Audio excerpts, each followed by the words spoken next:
yang namanya tuntunan kita sebagai yang dimana imam kita Al-Quran. Ya, dalam firman Zat yang kita cintai dan maha bijaksana, oleh karena itu membaca kalamnya dengan menunaikan kedua adab di dalam kitab Fadil Amal dijelaskan.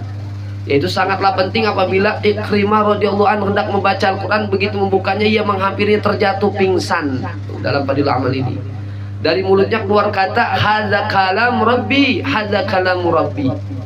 Beliau sampai mengucapkan Ikrimah ini hadza kalamu rabbi, hadza kalamu rabbi, sampai 2 kali. Artinya apa? Ini adalah perkataan Rabbku, ini adalah perkataan Rabbku. Jadi Al-Quran ini adalah firman Allah. Kalau kita ditanya Al-Quran itu apa sih? Yaitu firman Allah. Kitab suci Al-Quran, kitab suci daripada agama Islam, yang dimana itu sebagai tuntunan kita, pedoman kita. Nah, makanya di sini dijelaskan dalam Fidalul Amal, yaitu adab-adab membaca Al-Quran. Ya, yaitu setelah bersiwak dan berwudu, hendaknya duduk di tempat yang sepi dengan penuh hormat dan kerendahan. Jadi sambil menghadap kiblat, ketika kita membaca Al-Quran, hendaknya kita menghadap kiblat, menghormati ya dengan bacaan daripada firman-Nya Allah.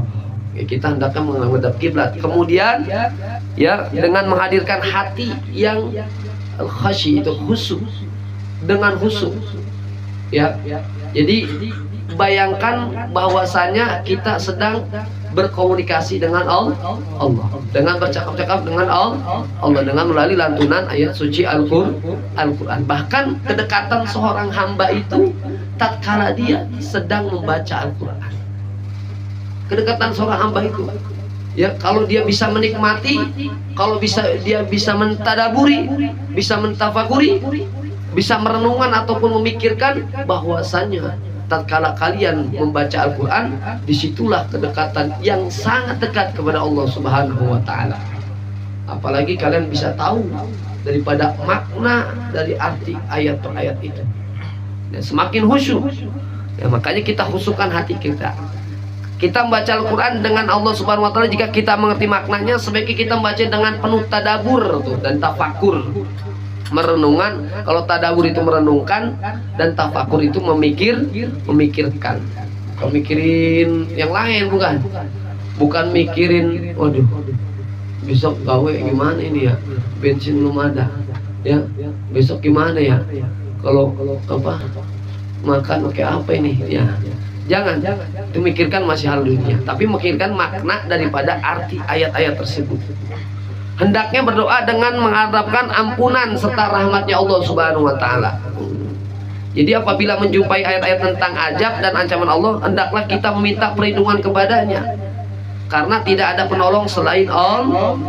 Jadi kalau kita baca Al-Quran, apabila ada tentang azab-azab, tentang ancaman-ancaman, hendaklah kita minta ampunan kepada Allah.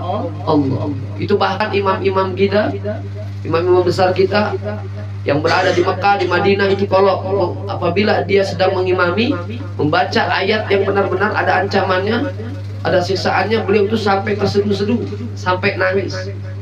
Kenapa? Menghayati segala apa yang dia ucapkan itu, seolah-olah dia bisa terjadi pada dirinya sendiri, seolah-olah ya dia bisa merasakannya, bahwasan yang dia baca itu kalau dia mengalaminya bagaimana nantinya. Sehingga itulah yang mengeluarkan begitu dapatnya manisnya iman dalam sholat. Sholat kalau kita sudah bisa meneteskan air mata, berarti sudah dapatnya manisnya iman, manisnya dalam ibadah, manisnya dalam keadaan sholat ya. Makanya inilah penting dalam keadaan sholat. Sholat adalah as-sholatu minad-din. Sholat itu tiangnya agama. Tanpa adanya tiang tidak akan terjadi. Rumah semuanya bangunan mewah-mewahan, apartemen, kalau tidak ada tiang-tiang pondasinya maka akan runtuh, hancur. Maka itulah sholat tiang agama. Tatkala kalian menjalankan sholat, berarti kalian sedang mendirikan yang namanya agama Allah Subhanahu wa Ta'ala. Tatkala kalian meninggalkan sholat, berarti sama aja kalian meruntuhkan daripada agama Allah. Karena nanti yang paling pertama ya di dalam kubur dipertanyakan adalah yaitu tentang sholat. Makanya hati-hati bagi kita yang meninggalkan sholat. Bahkan kata Imam Haddad dijelaskan, dinukil di sini, Kata Imam Haddad, sebenarnya Allah itu udah tahu. Nih Imam Haddad. Siapa yang nggak tahu Imam Haddad? Rotibul Haddad, yaitu Imam Haddad, imam yang parah daripada wali Allah Subhanahu wa taala. Kata beliau bilang, sebenarnya Allah itu tahu. Aneh nggak perlu nyebut, Allah juga udah tahu. Aneh nggak pakai usaha, Allah juga udah tahu. Aneh nggak pakai ikhtiar, Allah juga udah tahu. Apa kata beliau di dalam syairnya? Qad kafani ilmu Rabbi. Cukuplah bagi Tuhanku yang mengetahui. Qad kafani ilmu Rabbi min su'ali wah tiyari. Ya kan? Allah udah tahu. Aneh nggak usah minta juga Allah udah tahu. Aneh nggak perlu usaha, Allah udah tahu, kata beliau. Aneh nggak perlu kemana-mana juga Allah udah ngasih. Itu Imam Haddad. Tapi kenapa aku harus meminta? Kata Imam Haddad. Kenapa aku harus memohon kepada Allah? Bahwasanya bukti aku bahwa aku adalah butuh kepada Allah Subhanahu wa taala sebagai seorang hamba. Tuh. Kafani ilmu Rabbi min su'ali wa tiyari fa du'ai wa itulah.